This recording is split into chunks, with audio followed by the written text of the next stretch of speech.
好似你講捉圍棋咁，即係而家好多都開始變色啊！即係中共咧就想蠶食美國，點知咧而家就美國蠶食中共係嘛？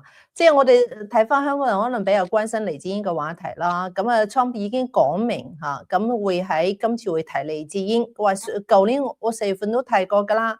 啊，話呢個咧黎智英同習近平之間有啲芥蒂喎。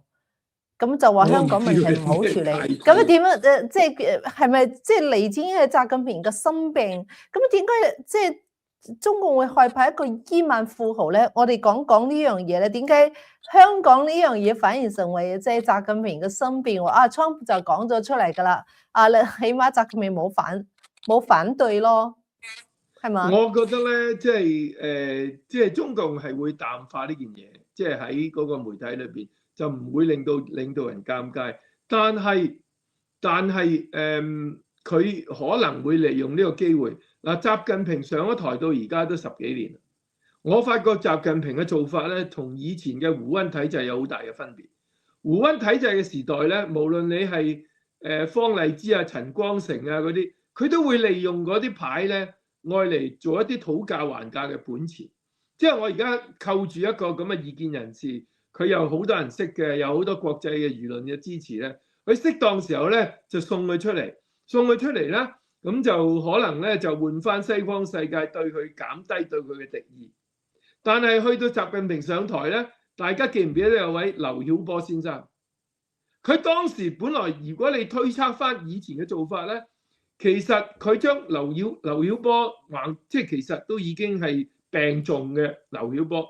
如果佢基於人道立場，俾佢保外就醫咧，其實中共可以攞翻一啲政治資本，但係佢就非常之冷酷無情，就係一路都唔肯放佢，直至到佢喺獄中死亡。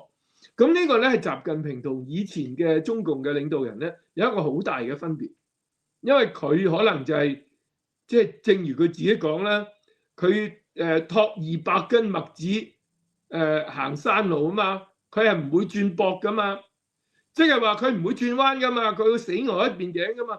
咁所以咧，其實去到而家呢一個接近山窮水盡嘅時候，如果唔係習近平，而係或者習近平參考以前嘅中共上一代嘅領導人咧，其實佢可以拎呢個黎智英作為一個政治籌碼，即係你咁想佢有自由啊嘛，我而家就。即係寬限，即係寬大，係咪啊？雖然佢惡貫滿盈，我嘅立場，佢啊即係犯下好多罪行嘅，佢哋認為啊，即係咁樣。不過咧，因為佢而家又年紀大啦，又健康有問題啦，基於人道立場嗱。不過大家要留意咧，香港冇一條叫保外就醫嘅嘢。咁但係乜嘢都可以做嘅啫。總之你嗰個即係呢個一黨專政或者一個獨裁體制。佢嗰個領導人佢要做乜嘢，佢一定可以令到嗰個法律咧係符合佢要做嘅嘢，即係佢要做一定得嘅。咁但係我問題就話，你如果要美國，即係你放呢個黎智英，又好似攞咗一啲政治資本，但係要美國作為妥協，交換一啲嘢，咁你覺得 Donald Trump 係點樣諗咧？同埋有乜嘢可以交換咧？